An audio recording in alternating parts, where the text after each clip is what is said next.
Hello, everybody. My name is Graham Elwood, and you are watching The Political Vigilante. If you're joining us for the first time, please hit the subscribe button and hit the like button. It really helps what we're doing. So there's been a lot of talk, and rightfully so, since the Capitol siege on January 6th about some neo-Nazis breaking into the Capitol building. Every Trump supporter at that rally is not a neo-Nazi, but there were some there, and that's no joke. Some of them had Auschwitz and neo-Nazi paraphernalia, automatic weapons, handcuffs. It's a serious thing. And it wasn't just a protest that went awry. These people seized the Capitol building and wanted to do some damage, and the cops let them in. There's a lot to discuss about that there's a lot of awful stuff that happened. But once again, the media and the political parties are falling into more selective outrage.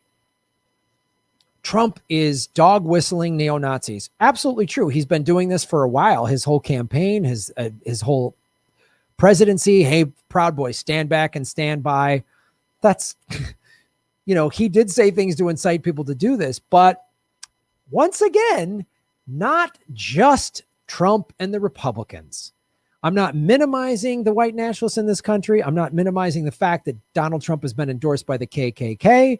I'm not minimizing any of that. I'm just saying if the level of outrage for what happened and the association with white nationalist groups is bothering people, as well it should, then we should be bothered by the fact that the Democrats have colluded with neo-Nazis. We should be bothered by Operation Paperclip if you want to go really far back. After World War II, we took Nazis out of Nazi Germany and had them start working in our, defense program, making rockets and all kinds of stuff. Operation Bloodstone. These are matters of public record. We used Nazis to try to infiltrate communist countries after World War II to destabilize those countries and bring intel. So we've had no problem working with neo-Nazis, and Biden and a bunch of Democrats and Republicans had no problem working with neo-Nazis in the Ukraine in 2014. American collusion with neo-Nazis. Neo-fascists play an important official or tolerated role in U.S.-backed Ukraine. This is from 2019. The snipers who killed scores of protesters and policemen on Kiev's Maidan Square in February 2015 thereby triggered a democratic revolution that overthrew the elected president Viktor Yanukovych and brought to power a virulent anti-Russian pro-American regime. Yeah, they were Nazis. They're neo-Nazis. That's who we got behind. And then what happened in 2019 is an American soldier, openly right-wing extremist, wanted to work with these fascists, these neo-Nazis in the Ukraine. So when neo-Nazis attack Congress and the Senate, well, then that's bad. But when we back neo-Nazis to overthrow, and we helped create a civil war because the government of Ukraine was in favor of Putin. Well, we don't like Putin because he doesn't want to use the petrodollar, and he, wants to make his own money for his own people. And so we have to make him out to be this big evil bad guy. Now, is Putin some real nice, cuddly Gandhi? No, but we do business with way, way worse than Putin. Like the Saudis. I mean, they chop up journalists. They treat women like second-class citizens, but we're okay with it because they buy our weapons and they sell us oil. We're okay with it. So it's just more American empire, State Department hypocrisy. Putin is this bad guy. No, he's just not doing business with us. If he did business with us, we would love him. And so we don't like Putin so much that we then back with weapons and military advisors neo-Nazis? Is that so that's justifiable? No, it's not. That's complete bullshit. And then let's get into this story. Again, all around the Ukraine. This all happened around the Ukraine. Biden was a big part of it. John McCain was there. They all posed with this guy. It's insane. Bomb-plotting extremist American soldier tried to join U.S.-backed neo-Nazi militia in the Ukraine. Like, that's a neo-Nazi flag There's this neo-Nazi flag. There's an American soldier.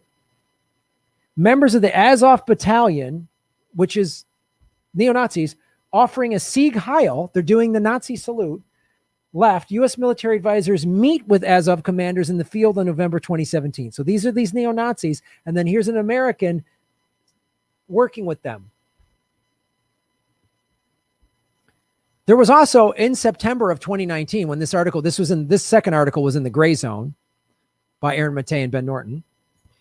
In its court filing, the FBI described the Azov Battalion as a violent far-right paramilitary group, yet it failed to disclose that this fascist militia had been armed and advised by American military officials in order to turn up the heat on Russia. So the FBI, in their filing, they just happened to forget to put in there that we've been arming them and advising them to fight the pro-Putin government in the Ukraine.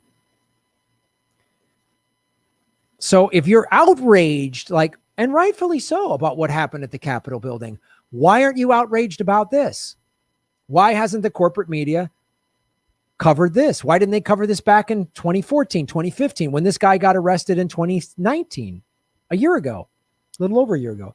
Publicly available photos show U.S. military advisors directly meeting with the Ukrainian neo-Nazi militia, but the complete lack of critical coverage from a compliant mainstream media has ensured that few Americans know about their government's double game with fascists. Yeah. Why isn't Rachel Maddow screaming about this? Why isn't Tucker Carlson screaming about this? Why isn't any of them? Why isn't TYT screaming about this? The shocking arrest of the U.S. soldier in the latest example of a long list of cases of what intelligence agencies refer to as blowback when U.S. government support for extremist foreign proxies fuels violent terrorism back home. Far-right domestic terrorists take over the Capitol building. Now you see why other countries are like, hey, America, you've created this mess. You've done this in so many other countries. So we back neo-Nazis and help start a civil war in the Ukraine because we don't like Putin.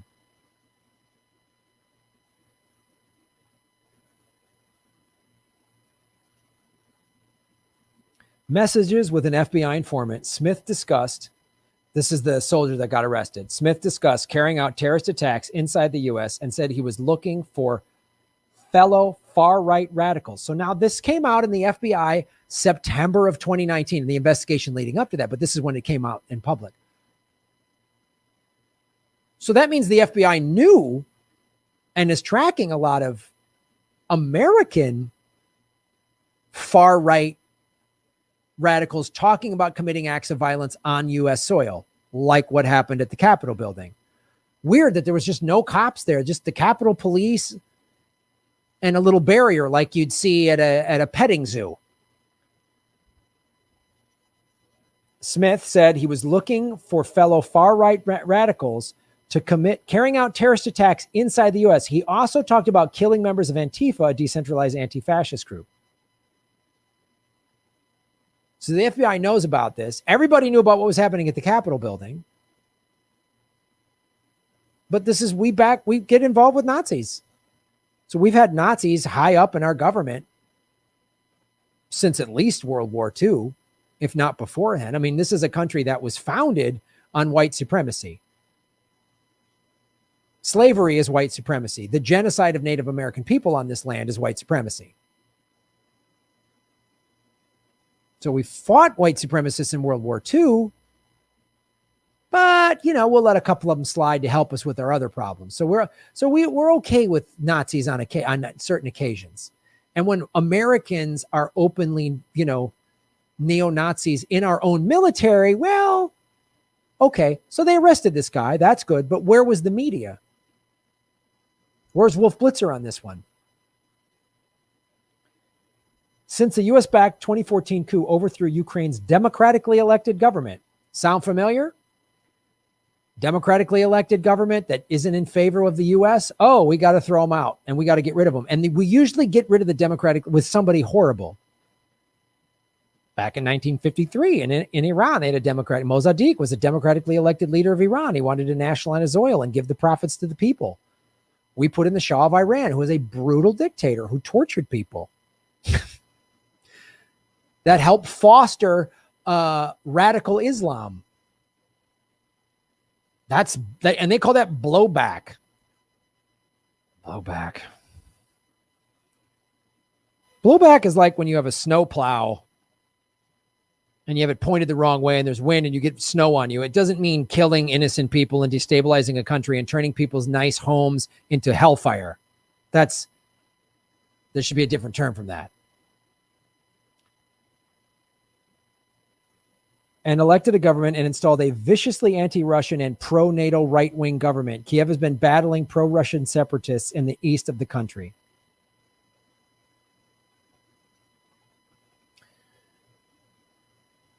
So we find regions too. This is what also we find where we know there's like divisions and groups not getting along with each other. And then we back these people who are awful. We backed Nazis in the Ukraine.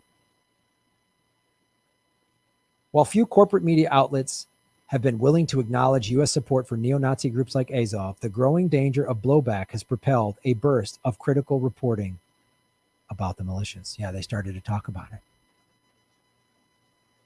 And this was September of 2019, a little over a year ago. Is some of the blowback what happened at the Capitol on January 6th?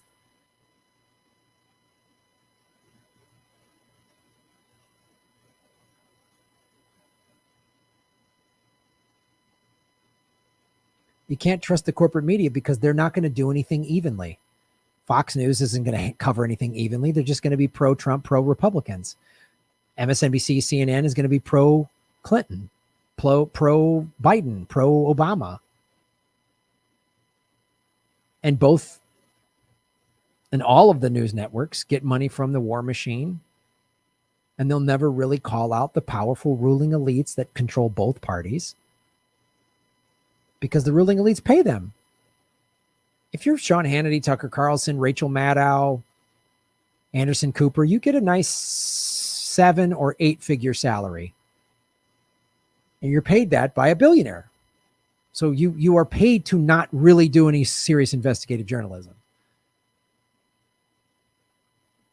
So when Rachel Maddow's been screaming about Russia, Russia, Russia for 4 years, boy, she forgot to cover. And if she did it briefly and then let it go. That's the other thing. They'll either just not talk about something at all, the corporate media, or they'll cover it slightly or for 40 seconds and then go, oh, we covered it. How come she can't talk about the neo-Nazis that the Democrats and some Republicans worked with and are still supporting?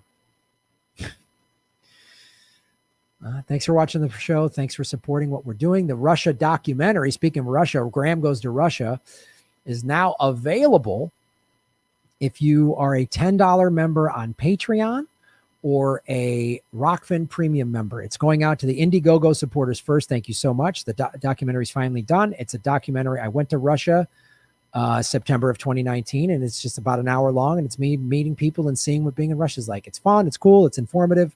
It was a cool little movie. I'm very proud of it. So sign up at rockfin.com/Graham Elwood for $10 a month. You'll get the documentary and all the other premium content, or patreon.com/Graham Elwood, and you get all the premium content at that level. So it's basically buying a movie for $10 and getting 40 hours of bonus content for that $10. So thanks for supporting what we're doing, everybody. Shave your knuckles for justice. You're making Gotham great again. Ba-boom. Thanks for watching, everybody. Please hit the like button, the subscribe button.